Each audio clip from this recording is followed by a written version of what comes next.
Hello दोस्तों, ND study YouTube channel में आपका बहुत बहुत स्वागत है। लास्ट क्लास में हम लोग जनरल साइंस के एनसीईआरटी के यहाँ पे क्लास को देखे थे। क्लास नंबर 13 हमारा था। आज हमारा क्लास नंबर क्या है, 14 है यहाँ पे, ठीक है। और आपको पता होगा कि हम लोगों ने साइंस के एनसीईआरटी का जो सेकेंड चैप्टर है उसको देख रहे थे यहाँ पे, ठीक है।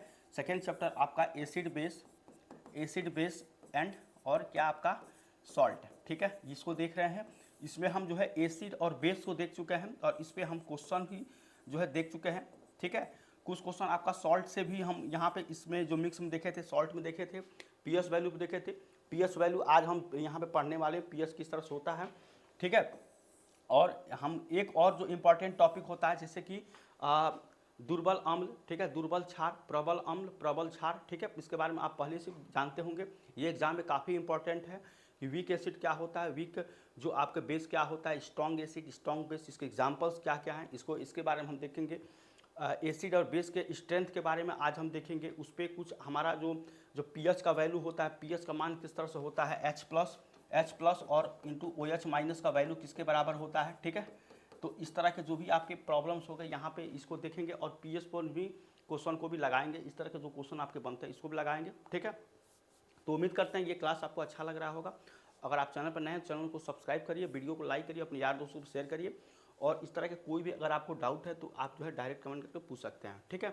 तो यहाँ पर देख लेते हैं। देखिए फर्स्ट आपका यहाँ पे है, ये फर्स्ट आपका यहाँ पे जो है हेडिंग है, ये है कि अम्लों तथा क्षारकों की प्रबलता, ठीक है। काफ़ी अच्छा यहाँ पे आप देखेंगे।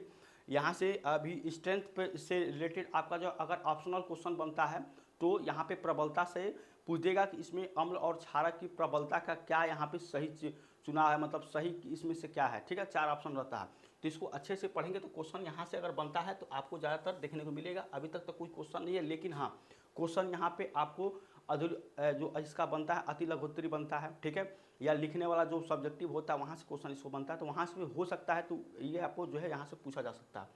तो यहाँ पे का स्ट्रेंथ एसिड एंड बेस के बारे में कि जिन अम्लों तथा क्षारकों के आयनन की मात्रा अधिक होती है, ठीक है। एसिड हो, बेस हो, उसके आयनोजेशन की जो आपकी मात्रा अगर अधिक है, ठीक है, तो क्या होगी, उन्हें प्रबल अम्ल तथा प्रबल क्षारक कहते हैं, ठीक है। प्रबल अम्ल तथा प्रबल क्षारक कहते हैं। जलीय विलयन में H+ आयन H3O+ आयनों के रूप में रहते हैं, ठीक है। जलीय विलयन के H+ आयन और H3 आयनों के रूप में रहते हैं। शुद्ध जल में H+ तथा OH- आयनों की सांद्रताएं क्या होती हैं, बराबर होती हैं। इसको भी याद रखेंगे कि शुद्ध जल में क्या होता है, H+ आयन और OH- आयनों की सांद्रताएं क्या होती है, बराबर होती है, ठीक है। तो ये आपकी प्रबलता के बारे में था। अब देखिए यहाँ पे इसका वैल्यू किसके बराबर होता है, यहाँ पे देखेंगे तो क्या हो जाएगा, H+ और OH- ये किसके बराबर होता है, 1 × 10⁻⁴ के बराबर है, ठीक है। और यहाँ पे है आपका H+ और OH- बराबर किसके होता है, 1 × 10⁷, ठीक है। ये भी आपको क्वेश्चन में ऑप्शन में पूछा जा सकता है कि इनमें से कौन सा सत्य है, ठीक है। आपको ऑप्शन में ये दे देगा या तो ये दे देगा, ठीक है। इस तरह से H+ OH- और एक किसके बराबर होगा, 1 × 10⁻⁴, ठीक है। या H+ और यहाँ पे ये किसके बराबर हो जाएगा, OH- किसके बराबर होगा, 10⁻⁷, ठीक है। तो ये भी आपकी पोजीशन यहाँ पे ये भी आपको देखने को मिल सकता है, ठीक है। तो उम्मीद करते हैं आपको यहाँ तक समझ में आया होगा। इसको ध्यान से इसको याद रखिएगा, एग्जाम में क्वेश्चन आपको यहाँ से पूछा जा सकता है। अगला है कि प्रबल अम्लों के जलीय विलयन में H+ या H3O+ की सांद्रताएं अधिक होती है, ठीक है। प्रबल अम्लों के जलीय विलयन में H+ या H3O+ की सांद्रताएं क्या होती है, अधिक होती है। ये स्ट्रॉन्ग एसिड के बारे में बात कर रहा हूँ कि H+ और हाइड्रोनियम आयन H3O+ का जो आयनन सांद्रताएं होती है अधिक होती है। प्रबल क्षारकों के जलीय विलयन में OH- की सांद्रताएं अधिक होती है, ठीक है। जो प्रबल क्षारक होते हैं, अम्लों तथा क्षारकों के प्रबलता को इस प्रकार की परिभाषित कर सकते हैं, ठीक है। ये आपको परिभाषित करने के बारे में बताया है यहाँ पे कि जो अम्ल, देखिए ये अलग अलग आपको परिभाषित किया है यहाँ पे कि जो अम्ल जलीय विलयन में पूर्णतः वियोजित, ठीक है। पूर्णतः वियोजित मतलब क्या होता है, आयनीकृत हो जाते हैं, ठीक है। कोई भी एसिड है जलीय विलयन में पूर्णतः क्या होती है, आयनीकृत हो जाती है, वो आपका क्या कहलाती है, प्रबल अम्ल कहलाते हैं, ठीक है। प्रबल अम्ल यहाँ पे स्ट्रॉन्ग एसिड, इसको याद रखिएगा। यहाँ से क्वेश्चन आपको पूछ सकता है कि इनमें से कौन सा सत्य है, ठीक है। यहाँ पे दिया रहेगा कि जो अम्ल जलीय विलयन में पूर्णतः वियोजित हो जाते हैं वो प्रबल अम्ल कहलाते हैं। ये एक आपका ऑप्शन हो जाएगा। प्रबल क्षार कहलाते हैं, दुर्बल क्षार कहलाते हैं, दुर्बल अम्ल कहलाते हैं, 4 ऑप्शन बना देगा, ठीक है। तो यहाँ से क्वेश्चन आपको देखने को मिल सकता है। क्वेश्चन किस तरह से बनाते हैं, कॉन्सेप्ट से ही क्वेश्चन बनाते हैं, उसको ध्यान से पढ़ेंगे तो आपको ज़्यादा फायदा होगा। अगला है आपका इसका कि जो अम्ल जलीय विलयन में आंशिक रूप से आंशिक रूप से मतलब क्या, पूरे बढ़िया से, मतलब आप ये कह लीजिए कि उसका अच्छे से क्या होता है, वो वियोजित नहीं होता है, मतलब उसको आयनीकृत नहीं होता है, तो वो क्या कहलाता है आपका यहाँ पे दुर्बल अम्ल कहलाते हैं। मतलब एसिड दो तरीके के हैं, ठीक है, एक आपका स्ट्रॉन्ग एसिड है, ठीक है, स्ट्रॉन्ग एसिड है, और एक क्या है आपका, एक है यहाँ पे दुर्बल अम्ल मतलब वीक एसिड, ठीक है, वीक एसिड है। तो ये आयनिक आंशिक रूप से नहीं होगा, ये आंशिक रूप से टूट जाता है, आयनीकृत होता है। जैसे आपको कोई भी HCl है, ठीक है, तो ये आपका क्या होगा, H+ और Cl- में यहाँ पे ब्रेक हो जाएगा, ठीक है, तो इसको कहेंगे स्ट्रॉन्ग एसिड है। बाकी और भी सारे जो होते हैं आपके एसिड में, उसमें क्या होगा, जो अभी इसको आगे देखेंगे यहाँ पे एसिड में, उसमें क्या होगा आपका कि वो आंशिक रूप से नहीं होता है, उसको दुर्बल अम्ल करते हैं। तो ये दो आपके ऑप्शन था एसिड के बारे में, ठीक है। उम्मीद करता है यहाँ तक समझ में आएगा, इसको अच्छे से पढ़ लीजिएगा। इसका PDF डिस्क्रिप्शन में दे देते हैं, पूरे जितना भी हम क्लास लेते हैं उसका PDF डिस्क्रिप्शन में दे देते हैं, तो आप चाहें तो वहाँ से डाउनलोड करके रख सकते हैं। आगे देखिए, जो क्षार जलीय विलयन में पूर्णतः वियोजित आयनीकृत हो जाते हैं उसको क्या कहते हैं, प्रबल क्षार, ठीक है।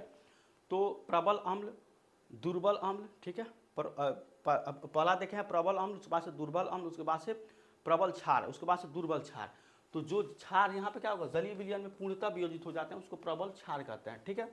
और जो क्षार जलीय विलयन में आंशिक रूप से पूर्णतः नहीं वियोजित आयनीकृत होते हैं, दुर्बल क्षार उसको कहते हैं, ठीक है। तो दुर्बल अम्ल और दुर्बल जो आपके क्षार होगा, ये क्या क्या होता है आपने देखा, 4 तरीके हम यहाँ पे पॉइंट है कि अम्ल और एसिड को किस तरह से परिभाषित किया जा सकता है, सॉरी, अम्ल और क्षार को किस तरह से परिभाषित किया जा सकता है, ये अलग अलग था, ठीक है। इसके बाद देखिए प्रबल तथा दुर्बल अम्लों व क्षारों के उदाहरण, ठीक है। तो प्रबल तथा दुर्बल अम्लों व क्षारों के उदाहरण, यानी कि यहाँ पे स्ट्रॉन्ग और वीक एसिड व बेस, मतलब जो हम 4 पढ़े हैं, पहला क्या पढ़े हैं, प्रबल अम्ल, और उसके बाद से दुर्बल अम्ल, ठीक है, उसके बाद से प्रबल क्षार, उसके बाद से दुर्बल क्षार। अब ये क्या क्या होता है, प्रबल अम्ल में क्या होता है कि वो आंशिक रूप से क्या होती है, आयनीकृत हो जाती है। प्रबल जो आपके दुर्बल जो अम्ल होता है वो क्या होता है, आंशिक रूप से जो आयनीकृत नहीं होता, वियोजित नहीं होता है। इसी तरह से जो आपके प्रबल क्षार होते हैं वो भी आपके क्या होते हैं, आंशिक रूप से जो वियोजित हो जाते हैं। और इसी तरह से अगर आप दुर्बल क्षार को देखें तो वो आपके नहीं होते हैं, ठीक है। तो ये 4 कंडीशन था। अब उसका जो है हम यहाँ पे उदाहरण देखेंगे अलग अलग। देखिए प्रबल अम्ल क्या होता है, तो देखिए आपको पता है HCl, H2SO4, sulphuric acid, nitric acid, HNO3। तो ये आपका क्या होगा, प्रबल अम्ल होगा। ये पूरी तरीके से H+ और प्लस Cl- में ब्रेक हो जाएगा, ठीक है। ये H+ और प्लस SO4 -2 में ये आपका ब्रेक हो जाएगा। ये आपका H+ और NO3- में ये आपका हो जाएगा, ठीक है, -3। तो ये आपका क्या हो जाएगा, ये आपका हो जाएगा प्रबल अम्ल में। अब देखिए दुर्बल अम्ल, ठीक है, ये आपका एसिड का है और ये आपका क्या है, बेस का है।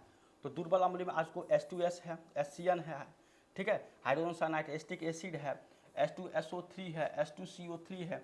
तो ये आपके क्या कहलाएंगे, ये दुर्बल अम्ल आपके कहलाएंगे, ठीक है। दुर्बल अम्ल, वीक एसिड इसको कहते हैं। इसको याद रखिएगा, ये आपको ये काफ़ी इंपॉर्टेंट पॉइंट है, ठीक है। आप चाहें तो कहीं भी इसको लिख सकते हैं, ये बहुत काफ़ी इंपॉर्टेंट है। यहाँ से क्वेश्चन देखने को मिलता है। जब भी हम क्वेश्चन कराएंगे आपको देखिएगा, यहाँ से जरूर बताएंगे कि आप जाके वहाँ पे देखिएगा क्लास नंबर 14 में, तो यहाँ पे आपको मिल जाएगा, ठीक है। ये इस पर क्वेश्चन बनेगा, हम आगे क्वेश्चन पर यहाँ प्रबल क्षार को देखें तो NaOH caustic soda, potassium hydroxide है। दुर्बल क्षार में आपको अमोनियम हाइड्रोक्साइड है। तो ये आपके क्षार के यहाँ पे एग्जाम्पल्स है, ये आपके अम्ल के थे, प्रबल अम्ल, दुर्बल अम्ल, ठीक है। प्रबल क्षार, अम्ल, दुर्बल क्षार, ये दो तो आपके क्षार, ये अम्ल का, ये क्षार का है, ठीक है। उम्मीद करते हैं आपको समझ में आया होगा, इसको याद रखिएगा, ठीक है। इसके बाद से अगला है हाइड्रोजन आयन सांद्रता तथा pH मान। ये काफ़ी इंपॉर्टेंट है। यहाँ से हाइड्रोजन आयन सांद्रता ये क्या होती है, pH वैल्यू। ये यहाँ से हम कई बार क्वेश्चन देखे हैं। ये होता है आपको हाइड्रोजन आयन सांद्रता को प्रायः ग्राम आयन प्रति लीटर अर्थात मोल प्रति लीटर में प्रदर्शित करते हैं, ठीक है। हाइड्रोजन आयन सांद्रता समान कितना होता है, 1 से लेकर, मतलब 1 से लेकर 1 × 10⁻⁻40 तक ही इसका होता है, ठीक है। हाइड्रोजन आयन सांद्रता समानतः इतना से होता है। और हाइड्रोजन आयन सांद्रता के अधिक सुविधाजनक रूप प्रदर्शित करने के लिए सोरेनसन नामक जो वैज्ञानिक थे, ठीक है, उन्होंने सन इतना में एक नई पद्धति का प्रयोग किया, इसे pH पद्धति या pH मापक्रम, pH स्केल कहते हैं, ठीक है। तो ये आपके हाइड्रोजन आयन सांद्रता और pH के मान के जो pH आपका वैल्यू है उसके बारे में कुछ यहाँ बताया गया था, ठीक है।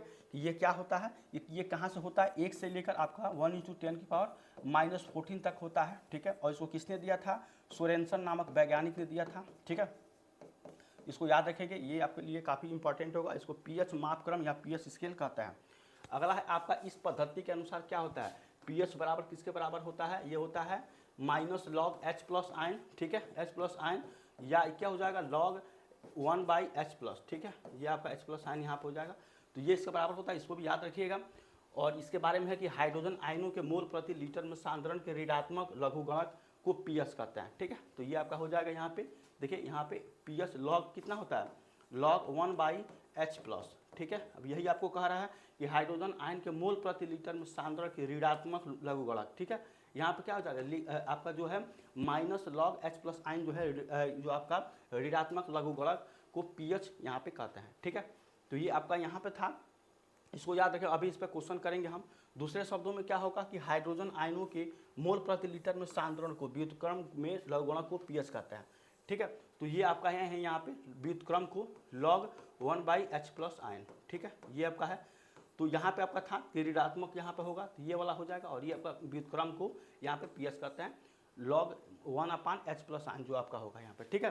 तो ये इसका दूसरा पॉइंट था। अगला देखिए कि उपरोक्त संबंध में इस प्रकार प्रदर्शित किया जा सकता है, यानी कि यहाँ पे H प्लस के देखें तो क्या हो जाएगा, अगर H प्लस के देखें तो ये पीएच की वैल्यू -10, इसको भी इस तरह से आपको व्यक्त किया जा सकता है, ठीक है।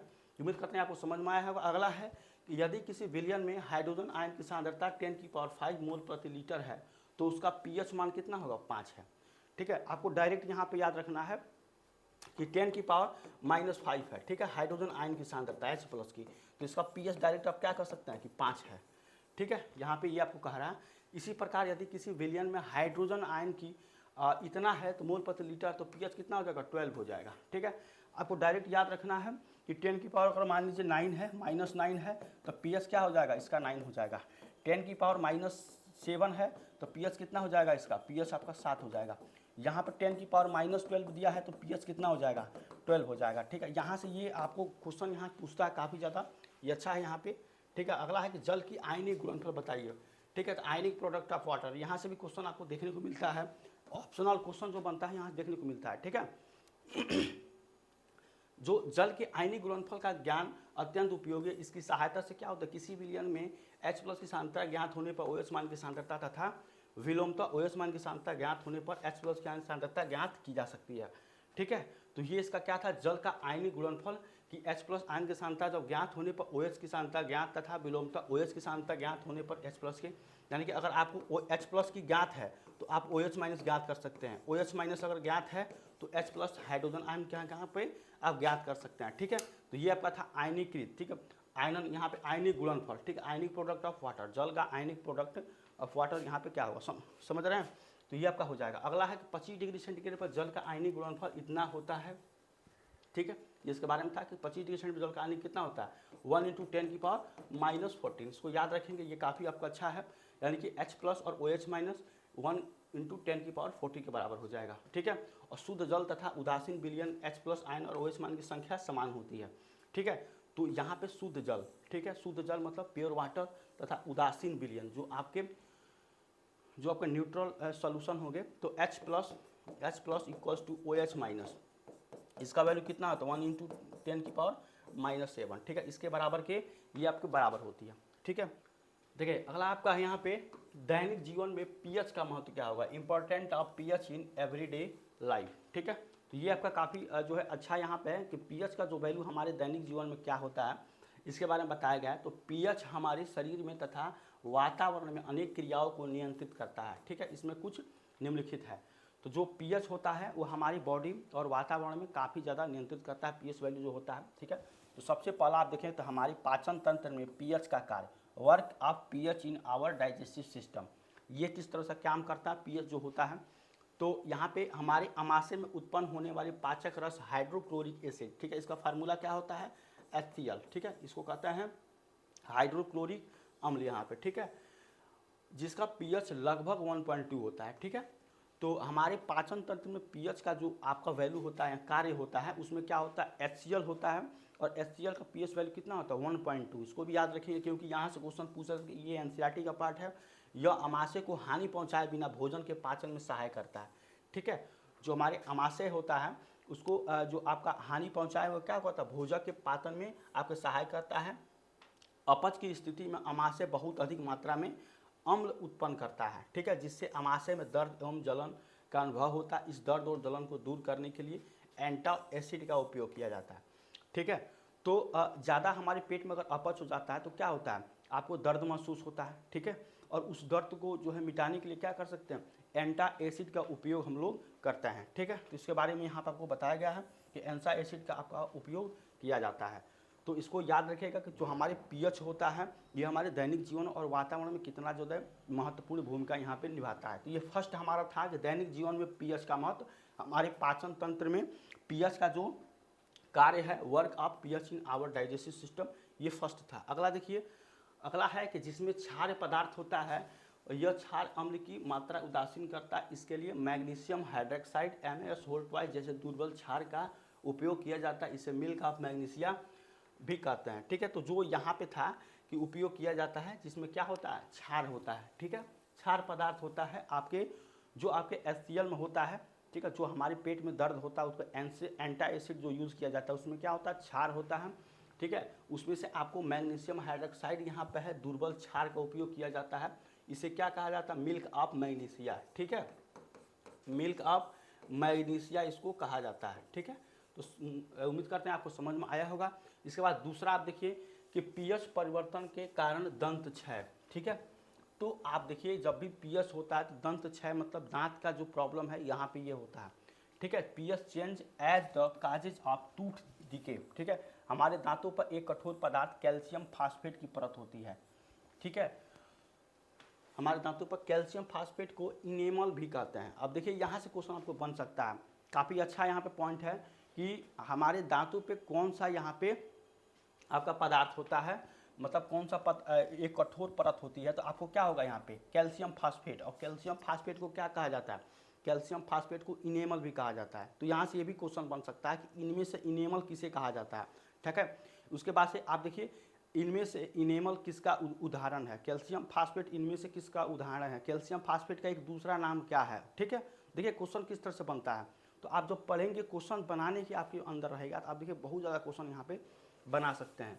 अब देखिए यह शरीर में सबसे कठोर पदार्थ है और यह हमारे दांतों को क्षरण से रोकता है। यानी कि जो कैल्शियम फास्फेट होता है वो हमारे दांतों को क्या करता है, जो क्षरण होता है खराब होता है उसको क्या करता है, रोकता है।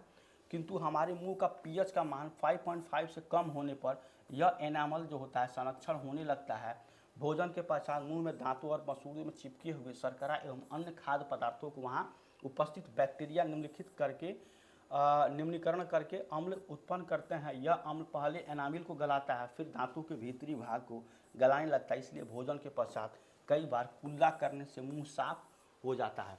ठीक है, तो ये आपका जो था पीएच परिवर्तन का दंत क्षय के बारे में, कि दंत क्षय पे सबसे पहले हमारे दांत पे जो होता है, जो इनेमल होता है सबसे कठोर भाग इनेमल। ठीक है, उसको कैल्शियम फास्फेट भी कहते हैं। और उसका जो है जैसे जैसे हम जो है इसका पीएच मान हमारा कम होता है 5.5 से कम होता है तो इनेमल का क्या होता है, संरक्षण होने लगता है। अब भोजन के पश्चात दांतों के मसूड़े में चिपके शर्करा एवं अन्य खाद्य पदार्थों वहाँ उपस्थित बैक्टीरिया निम्नकरण के कारण अम्ल उत्पन्न करता है। ठीक है, ये इसके बारे में था। आप देखिए किस तरह से है कि जब हम भोजन कर लेते हैं उसके पश्चात जब कुल्ला करते हैं तो हमारा मुंह जो है साफ हो जाता है। ठीक है, तो इसके लिए ज़्यादातर आपको इसके बारे में बताया कि हमारे दैनिक जीवन में किस तरह से पीएच का मान का महत्वपूर्ण है। ठीक है, ये सेकेंड पॉइंट था। अगला देखेंगे, देखिए इसी में कुछ है आपका कि सोने से पहले अच्छे क्षार के टूथपेस्ट द्वारा ब्रश करके अम्ल की अधिक मात्रा को उदासीन किया जा सकता है। ठीक है, जो अम्ल की अधिक मात्रा है उसको क्या सकता है, उसको उदासीन न्यूट्रल किया जा सकता है, जिससे आपको दांत जो है अच्छा रह सकता है। देखिए तीसरा आपका यहाँ पे है, ये है आपका कि पौधों और पशुओं के पीएच के प्रति संवेदनशीलता। ठीक है, sensitive of plants of animals. अब देखिए इसके बारे में आप काफ़ी ज़्यादा यहाँ पे है। ठीक है, उम्मीद करेंगे कि आप इसको अच्छे से पहले पढ़िएगा, आपको कोई भी चीज़ में समझ में नहीं आता है। ठीक है, कि पौधों और पशुओं में पीएच के प्रति संवेदनशीलता क्या होती है, ये तीसरा पॉइंट था, इसको अच्छे से पढ़िएगा ताकि हमको आगे क्वेश्चन भी कराना है। ठीक है, इसलिए हम इसको ज़्यादा डिटेल में नहीं बता रहे हैं। इसके बाद आपको चौथा भी आपके इस पे है आपका पीएच में दैनिक जीवन में क्या होता है कि पौधों और जंतुओं द्वारा अपने शरीर में उत्पन्न रसायनों द्वारा आत्मरक्षा का जो होता है, इसमें क्या होता है आपका। ठीक है, जो आत्मरक्षा होता है इसका जो चौथा इसका पॉइंट है। ठीक है, तो इसको थोड़ा देख लीजिएगा क्योंकि ये आपको काफ़ी यहाँ पे थोड़ा लंबा है इसलिए हम बता नहीं, क्योंकि हमको क्वेश्चन भी कराना है। तो ये आपका 3 यहाँ पे पॉइंट 4 पॉइंट आपका है। ठीक है, पीएच का जो दैनिक जीवन में। अब देखिए इसके बाद हम क्वेश्चन करेंगे। देखिए हमारा फर्स्ट उदाहरण है यहाँ पे, ये काफ़ी अच्छा क्वेश्चन है क्योंकि यहाँ से क्वेश्चन आपको एग्जाम में पूछता है। अब देखिए कह रहा किसी विलयन का पीएच मान 3 है। ठीक है, उसमें उपस्थित हाइड्रोजन आयन की सांद्रता सांद्रण ज्ञात करिए, ठीक है। पीएच मान जो है आपका क्या है, ये आपका क्या है 3 है, ठीक है। हाइड्रोजन आयन सांद्रता ये क्या होगा आपका, इसको 10⁻³ हो जाएगा, ठीक है। ये आपका आंसर हो जाएगा 10⁻³ क्योंकि अगर आप देखें हाइड्रोजन आयन कितना होता है, यहाँ ये आपका क्या होता है 10⁻⁻⁻ होता है, ठीक है। ये होता है, ये आपका फार्मूला अभी हम देखे हैं यहाँ पे। तो यहाँ पे क्या हो जाएगा, अगर आप इसको देखें कि यहाँ पे अगर पीएच का वैल्यू 3 है तो H+ आयन हाइड्रोजन आयन सांद्रता क्या हो जाएगी 10⁻³ ये आपका हो जाएगा, ठीक है। यही आपका आंसर हो जाएगा।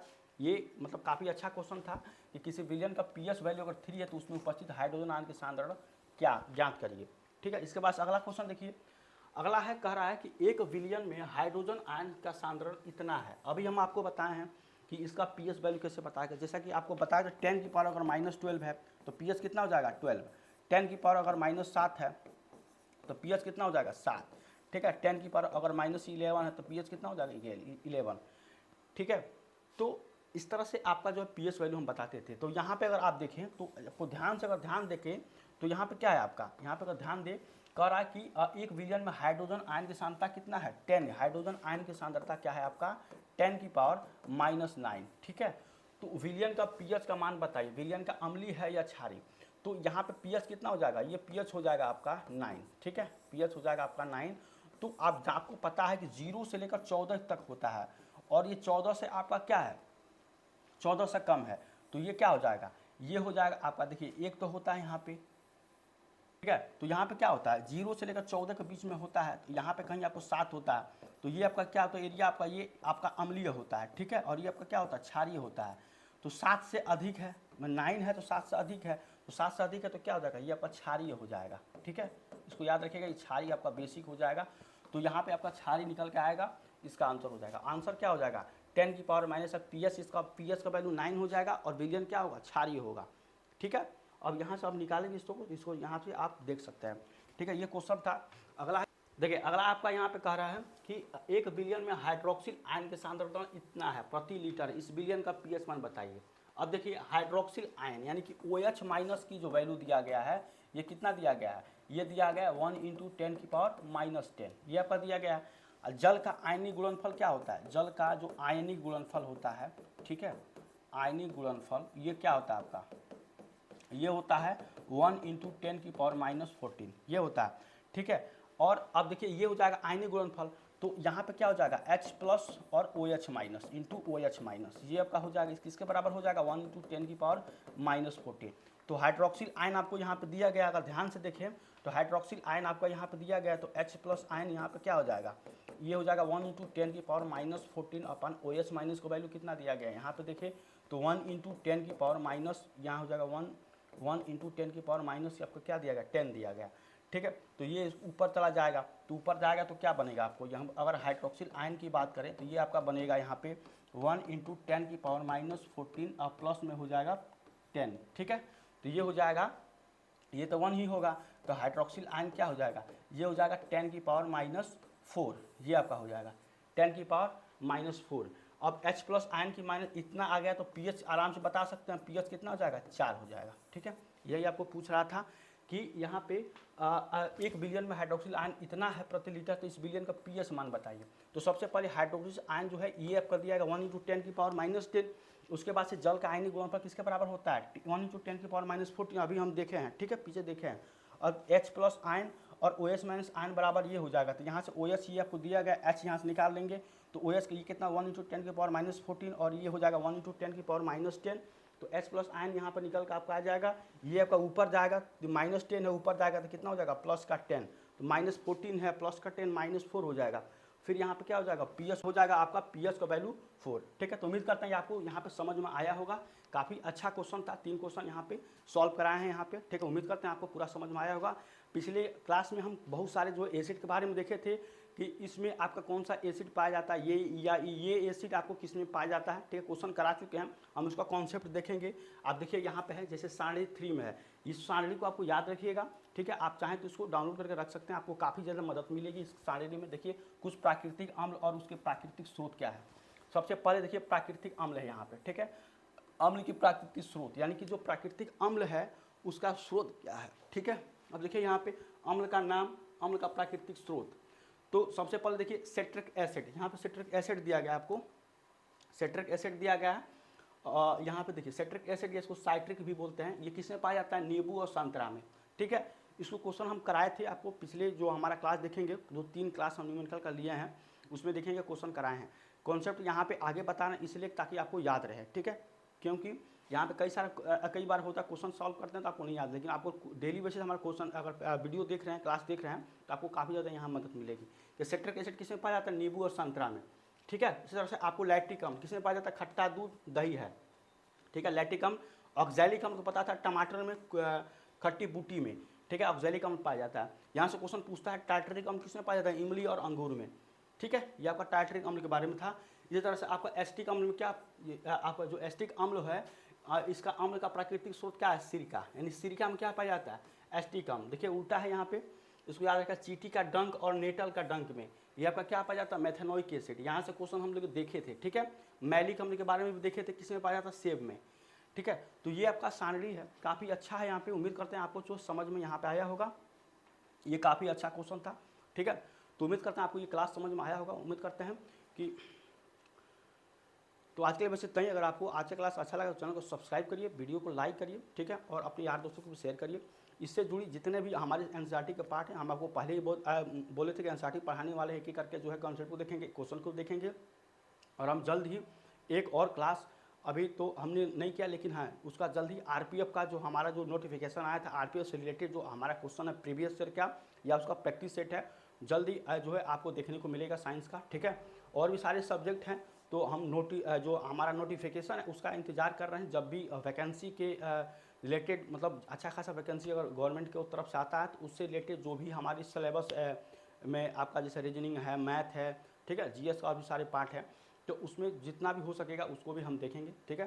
तो उम्मीद करते हैं आज का क्लास आपको अच्छा लगा होगा। अच्छा लगा तो चैनल को सब्सक्राइब करिए, वीडियो को लाइक करिए, अपने यार दोस्तों को शेयर करिए, ठीक है। मिलते हैं नेक्स्ट क्लास, तो अपना थैंक यू सो मच।